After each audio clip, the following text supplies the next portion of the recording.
ಕೊರೋನಾಘಾತದ ವರದಿ ಇಜ್ಜಂದಿನ ದಿನ ಇಜ್ಜಿಂದೇ ಪನಲಿ ಪ್ರತಿದಿನ ಏರಿ ಇಳಿತದ ವರ ಹೆಚ್ಚ ವರ ಕಡಿಮೆದ ವರದಿಲು ಬರೊಂದೇ ಉಂಟು.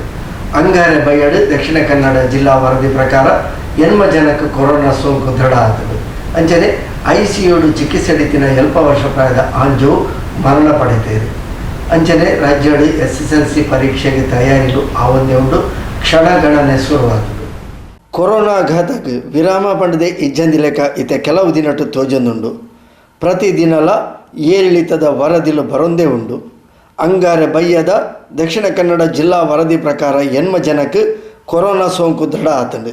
ICU ಚಿಕಿತ್ಸೆಡು ಇತ್ತಿನ 7 ವರ್ಷ ಪ್ರಾಯದ ಆಂಜು ಚಿಕಿತ್ಸೆ ಫಲಕಾರಿ ಆವಂದೆ ಮರಣ ಪಡೆತೇರು. ಅಡೆಗೆ ದಕ್ಷಿಣ ಕನ್ನಡ ಜಿಲ್ಲೆಡು ಕೊರೋನಾ ಸೋಂಕುಗೂ ಬಲಿ ಆಯ್ನಕಲ್ನ ಸಂಖ್ಯೆ ಒರಂಬೆಕ್ಕೆ ಏರಿಕೆ ಆತಂಡು. ಅಂಗಾರೆ ದೃಢ ಆಯ್ನ ಎನ್ಮ ಜನಟ್ಟು ಒರಿ ಕುವೇಟಿಡ್ದು ಬೈದಿನರು 4 ಜನ ಸೋಂಕಿತರನ ಸಂಪರ್ಕಡು ಇತ್ತಿನಕಲು ನನ್ನ 3 ಜನ ತೀವ್ರ ಜ್ವರ ಉಸಿರಾಟದ ತೊಂದರೆಡು ಕೊರೋನಾ ಸೋಂಕು ದೃಢ ಆಯ್ನಕಲು 6 ಜನ ಚಿಕಿತ್ಸೆಯನ್ನು ಪೂರೈಸದು ಅಂಗಾರೆ ಆಸ್ಪತ್ರೆ ಹಿಡಿದು ಬಿಡುಗಡೆ ಆತೇರು. ಜಿಲ್ಲೆಡು ಒಟ್ಟು ಕೊರೋನಾ ಸೋಂಕಿತರನ ಸಂಖ್ಯೆ 443.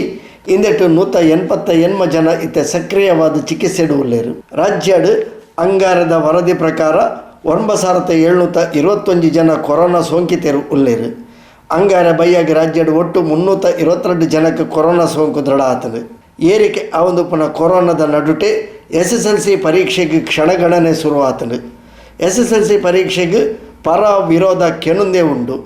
ಎಂಚಾಂಡಲ SSLC ಪರೀಕ್ಷೆಯನ್ನು ಮಲ್ತದೆ ಮನ್ಪುವ ಪಂಡದು ರಾಜ್ಯ ಸರ್ಕಾರಲ ಮಾತಾರೀತಿದ ತಯಾರಿನ ಮಲ್ತದೆ.